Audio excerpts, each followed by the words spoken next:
Salut à tous, bienvenue pour cette nouvelle vidéo. Je suis vraiment très content de te retrouver. Aujourd'hui, je vais te parler du piqué d'une image. Alors, bien sûr, les vidéos que j'ai réalisées sur la netteté, sont un complément de cette vidéo. Donc, je ne vais pas rentrer trop dans le détail de ce que j'ai déjà pu dire dans les autres vidéos. Alors, c'est quoi le piqué d'une image ? Le piqué d'une image, en fait, c'est le niveau de détail que l'on va pouvoir avoir dans l'image ou dans un sujet. C'est la netteté d'une image, la netteté relative, la netteté que chacun va se faire d'une image ou d'un sujet, bien sûr. Alors, on appelle ça aussi l'acutance d'une image. Alors, on a compris, le piqué, c'est à la fois cette netteté et tout ce détail que tu peux pouvoir obtenir dans ton image. Alors c'est très simple, j'en ai déjà parlé en fait dans d'autres vidéos sur la netteté. La première des choses, ça va être le capteur. Alors, plus tu vas avoir un gros capteur, mieux ce sera pour toi avoir du détail et de la netteté dans tes images. Les grands capteurs sont les capteurs APS-C et les capteurs plein format, full frame. Et puis tu as aussi le moyen format, qui est le micro 4 tiers. Ensuite, tu as les optiques. Les optiques, bien sûr, tu le sais, j'en ai déjà parlé, tu as les optiques à focale fixe et les optiques à focale variable, autrement dit les zooms. La majorité du temps, on dit toujours que les optiques à focale fixe sont de meilleure qualité et elles ouvrent beaucoup plus, elles sont beaucoup plus lumineuses. Tu as certaines focales variables, donc des zooms qui sont arrivés à des qualités assez exceptionnelles et qui ouvrent également énormément. Alors, je te rappelle simplement que pour les optiques, ce n'est pas forcément quand tu vas ouvrir à fond, donc à f1.4, f1.2 par exemple, ou bien que tu vas fermer à f18 ou f22, que alors dans la théorie, tu auras la meilleure netteté possible. Donc qui dit netteté dira le piqué de l'image. Mais en général, suivant les ouvertures des optiques, tu seras compris à la meilleure netteté, le meilleur piqué, compris entre f4 et f9. Ensuite, tu as bien sûr, il faut connaître ton triangle d'exposition, mais tu as le couple vitesse-ouverture. Alors, je ne rentre pas dans le détail, je te rappelle simplement que plus tu vas prendre une vitesse élevée, plus tu vas figer ton action, ta scène, et donc plus tu vas avoir de détails et de netteté sur ton image. Et pour ton ouverture, plus tu vas prendre une petite ouverture, donc des grands chiffres, à partir de f11 jusqu'à f22, voire f32 pour certaines optiques, tu vas agrandir la zone de netteté. Et qui dit agrandir la zone de netteté, tu vas récupérer de la netteté, donc du piqué. Donc, si tu fais ton couple vitesse, une vitesse assez élevée avec une ouverture plutôt petite, tu vas récupérer beaucoup de netteté. Et puis bien sûr tu as des techniques pour améliorer en fait le piqué de ton image, donc la netteté de ton image. Alors je vais juste en citer quelques-unes. Tu as bien sûr quand tu vas faire la mise au point au tiers de ton image. Alors ça c'est notamment en paysage, c'est ce que l'on appelle aussi l'hyperfocale. Alors ça, j'aurai peut-être l'occasion de te refaire une vidéo sur le sujet pour que tu comprennes ce que c'est. Mais tu verras que c'est vraiment très peu compliqué et que tu peux mettre ça en place très facilement. Ensuite, tu as, alors c'est un peu plus spécifique sur la macro, c'est ce qu'on appelle le focus staking. Focus staking, c'est-à-dire que tu vas prendre différentes mises au point sur ton image. Alors oui, effectivement, ça existe sur la photo macro, mais tu peux très bien l'utiliser sur des sujets qui ne bougent pas ou très peu. Alors très peu, il ne faut pas que le sujet bouge pendant que tu vas prendre plusieurs images. Mais tu vas pouvoir le faire aussi en paysage, par exemple, en architecture. Donc ça peut être une technique pour agrandir en fait ta zone de netteté et avoir plus de détails. bien sûr, tu as le HDR, ou le HDR, s'il est bien fait, bien tu vas pouvoir récupérer un petit peu de netteté sur ton image, un peu de détail. Et puis tu as aussi la fusion des images. Donc c'est par exemple quand tu fais une panoramique, tu vas faire plusieurs images que tu vas assembler.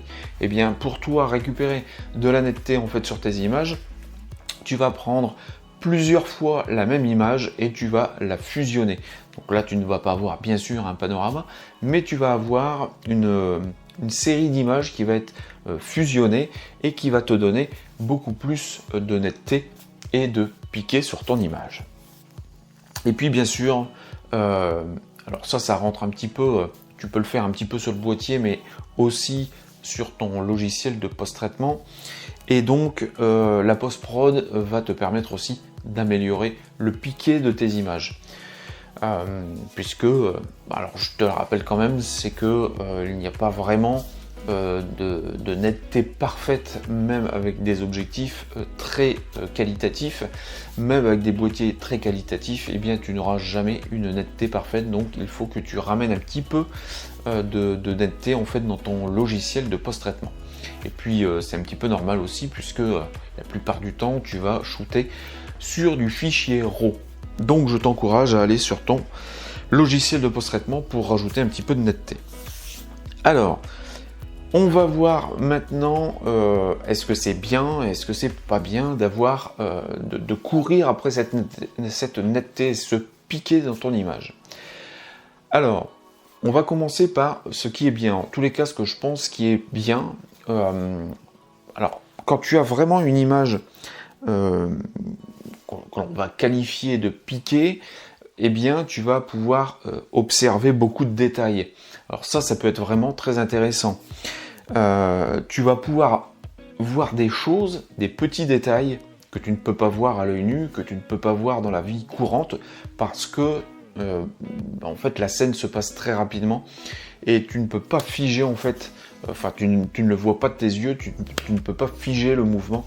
Et donc quand tu vas prendre ton image avec de haute vitesse, eh bien tu vas voir beaucoup de détails, tu vas avoir beaucoup de netteté en fait sur ces détails. Et puis en fait avoir plus de netteté, c'est pour avoir des images plus impressionnantes. Des images, alors en l'occurrence c'est ce qu'on appelle des images qui claquent. Il y a énormément de netteté sur ton sujet, tu vois beaucoup de détails et ça en jette un petit peu.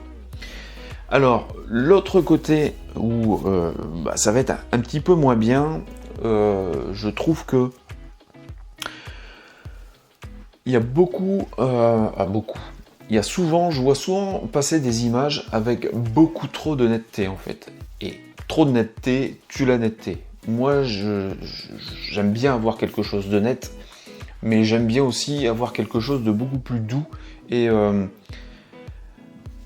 moi, je préfère avoir des images qui vont être beaucoup plus dans l'ambiance, dans de l'émotion, que dans un piqué absolument parfait où on voit énormément de choses.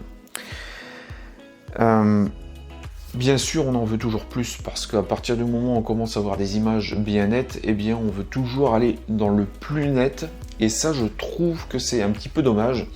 Et on devrait revenir un petit peu en arrière sur certaines images. Alors bien sûr, qui dit on en veut plus, dit la course à la technologie, notamment sur les capteurs et sur les objectifs.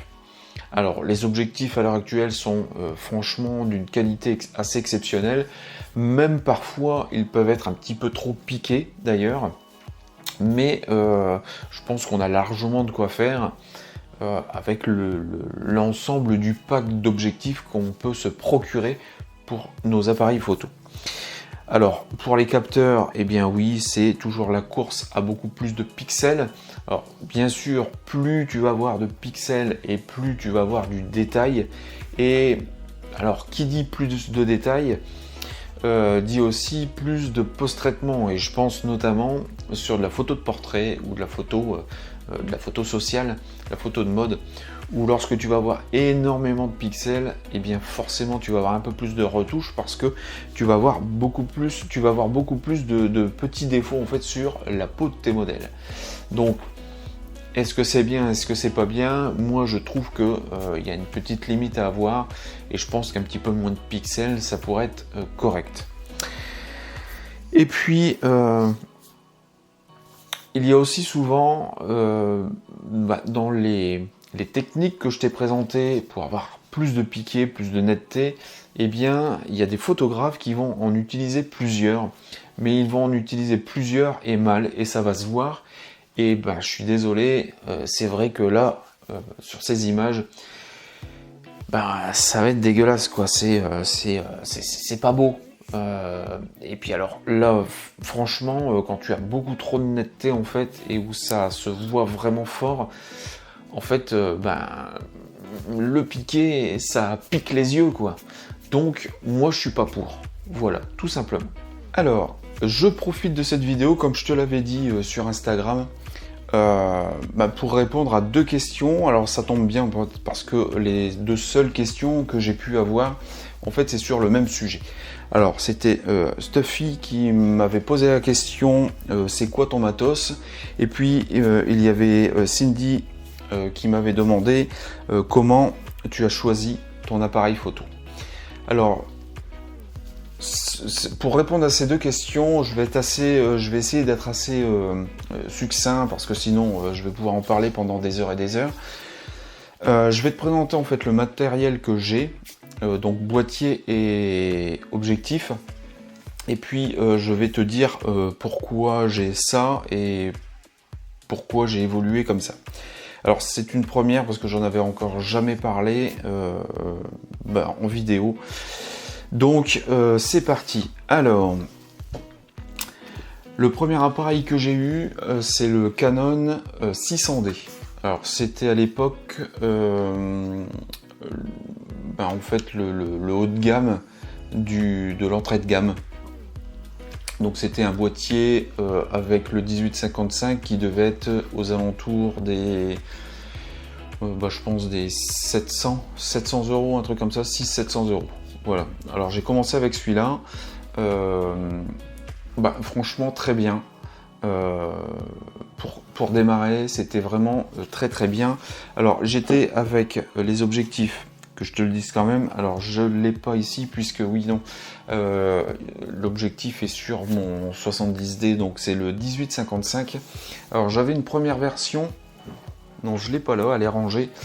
La première version en fait que j'ai eue avec cet appareil, elle n'était pas extraordinaire. Le 1855 n'était pas extraordinaire.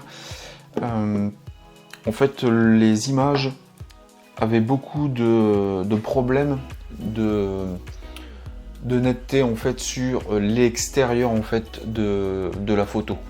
Mais ça se voyait vraiment fort sur certaines images. Et c'est ce que je regrettais un petit peu, notamment quand je faisais du paysage.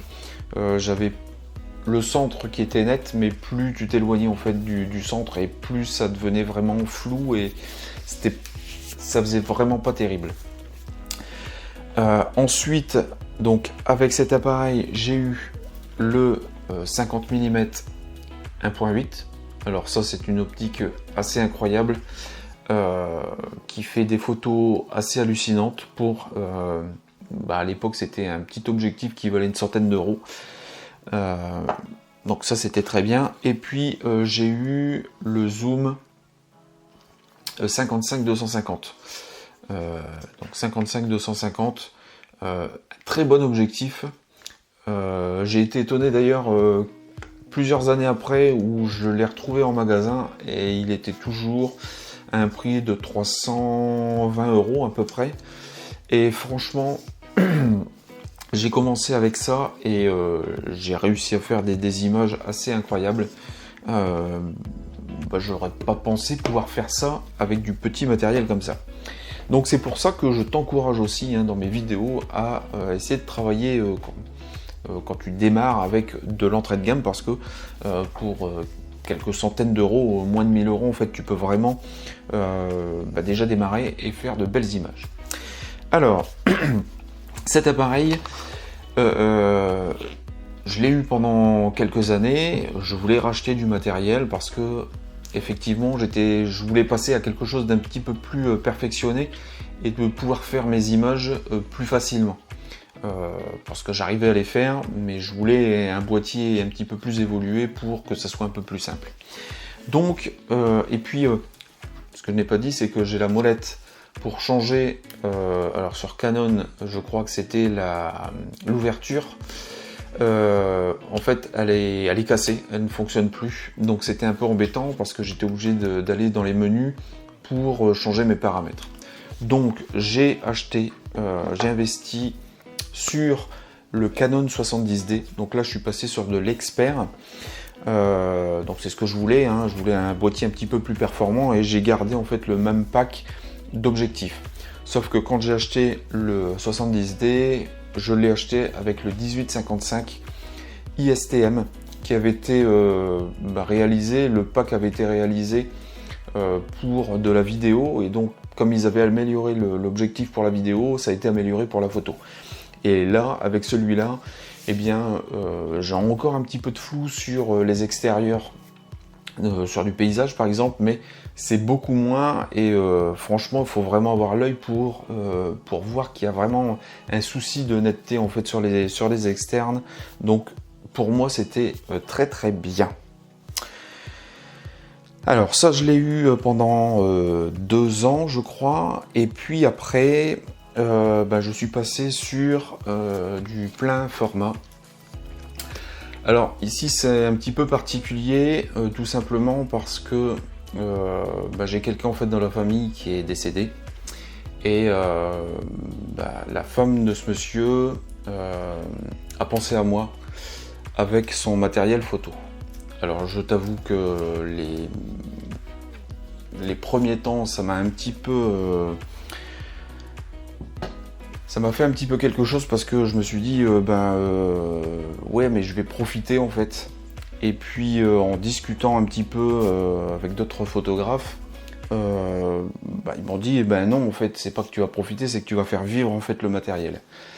Et donc effectivement, je me suis dit que ça pouvait être une bonne chose en fait.